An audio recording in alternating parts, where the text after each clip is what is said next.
Hello and welcome. You're watching BW CFO World's weekly update, where we bring you some of the important news and business updates that will help CFOs in India.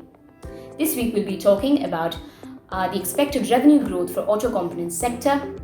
We'll be talking also about tokenization of payments, national monetization policy, the IT department's e-portal. We'll also be discussing some emerging trends we followed from research findings towards the end, so do stick around for that. First up, talking about the expected revenue growth for the auto components sector. Now, the credit rating agency ICRA has predicted that in FY22, the auto components sector will grow 20 to 23%. It says that passenger vehicles, commercial vehicles, and two-wheelers will register strong double-digit growths. It attributes this to the expected resumption in local demand and also robust exports. Currently, the rise in commodity prices, while it might help in the short term, is going to be a challenge in the long term, along with the semiconductor shortage.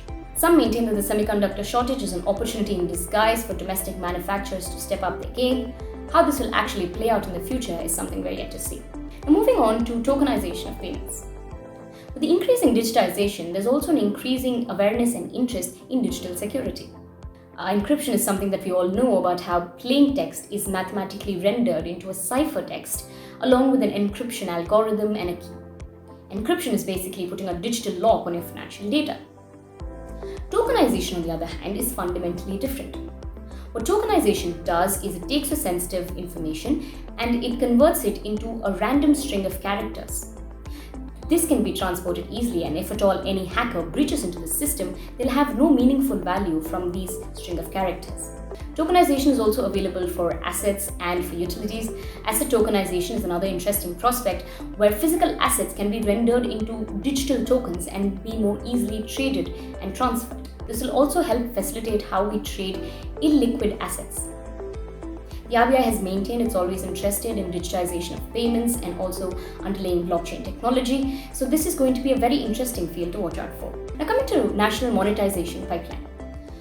Union Minister for Finance and Corporate Affairs Nirmala Sitharaman earlier this week announced the national monetization pipeline, where infrastructure assets will be monetized over the next 4 years.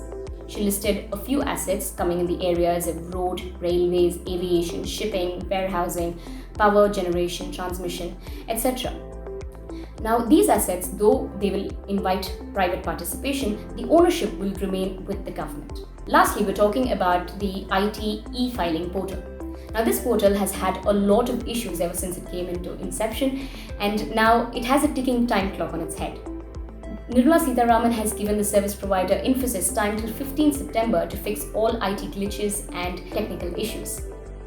Now, this was also a cause for concern for many who are worried of incurring an interest liability on late filing. On Sunday, the update is that the Income Tax Department extended the deadline for various compliances and offered GST relief too, including the filing of statements for equalization levy and remittances. The deadlines are being extended on account of the glitches on the income tax portal, and we hope that from 15 September, this portal will remain glitch-free and help hastening the process of return filing.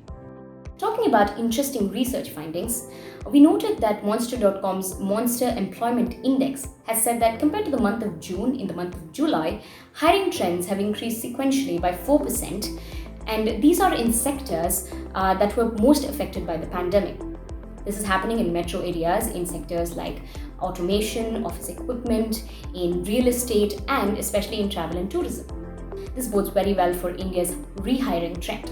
Now, we're also talking about how the next spot of gold is in big data.